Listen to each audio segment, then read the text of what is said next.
Hi, I'm Tom, and this is Adult Game Reviews. This week we check out Ataegina Act 1 by Kthulian Games, a heavy fantasy visual novel with some RPG elements. I have had someone on my Discord recommend Ataegina consistently for like 2 years. I played the Remastered Act 1 version on Steam, and was it worth it? Let's find out. Let's kick things off with another Steam gift card giveaway. If you want to enter the giveaway, you have to be 18 plus, have a Steam account, like the video, subscribe, and comment down below. Thanks all. So, Ataegina has 2 acts released. Act 1 is currently on Steam and has been remastered. I believe Kthulian is working on remastering Act 2 right now. Admittedly, I jumped into Ataegina a while back, and it didn't look great visually. It felt dated and just not very pretty. So when I heard there was a remaster, I said, yes, this makes total sense. But more on that later. Let's get into the premise. You play the MC whose town is attacked by Slayers, one of the other neighboring countries that has become even more aggro than usual. With a name like Slayers, I am shocked that they are the villains. I am shocked. Shocked!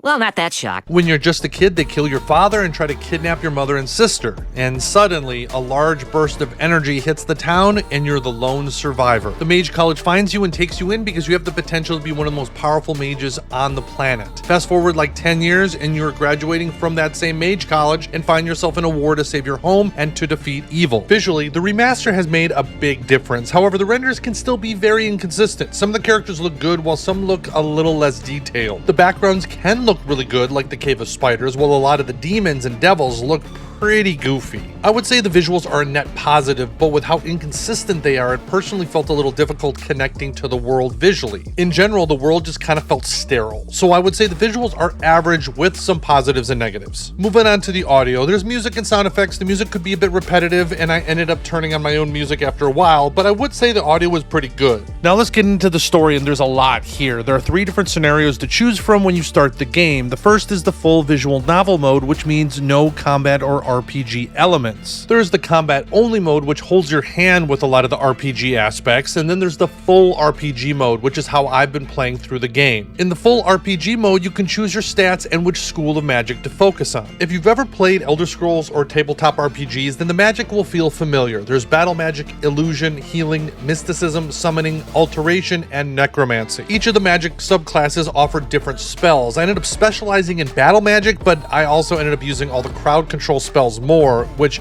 would win me most fights by barely taking any damage. Personally, I really enjoyed the magic system. It added a cool element to the game that was very nice to have. You can also play the game good or evil, which is based on your choices. The more evil you go tends to gain access to more necromancy spells. Each path is pretty distinct, with people treating you a little bit differently based on your alignment. All good things that help elevate Ataegina quite a bit. But now let's talk about the writing. The writing could be pretty stilted, where everyone talks in more formal tones, except for maybe Catriona, but even the back and forth banter between her was pretty simplistic. Because of the stale or kind of sterile writing, I had a really hard time connecting in any real way with the other characters. They all felt fine. I want to make it clear that the writing wasn't bad, but I don't think it was good enough for anyone outside of the MC and the occasional back and forth to feel unique. While the plot could be confusing at times, it was good enough to tie everything together eventually.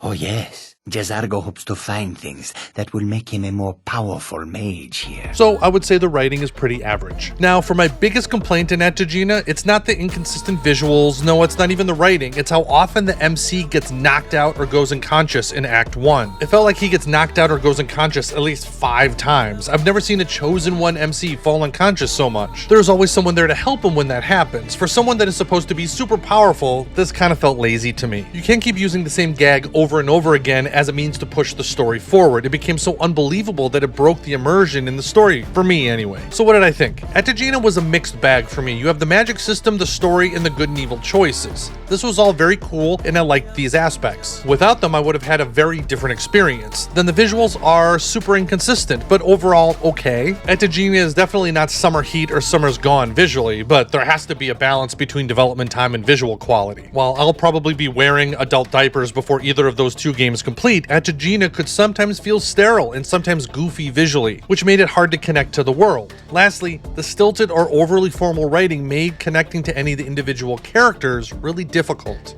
Now, I didn't hate any of the characters, but I didn't really love them either. They're fine. So all this brings me to is you should wait for the Remaster Act 2 on Steam before jumping in. Now, as per usual, if none of these issues bother you, then grab Act 1 over on Steam right now. But this is truly a half-complete game, and I'm hoping Act 2 is able to fix many of the issues I stated here. I love fantasy games, and I'm constantly looking for good ones to play. I want to thank all my backers on Patreon and Subscribestar, and if you haven't seen my review of That New Teacher, you can check it out right here. Thanks again. Until next time.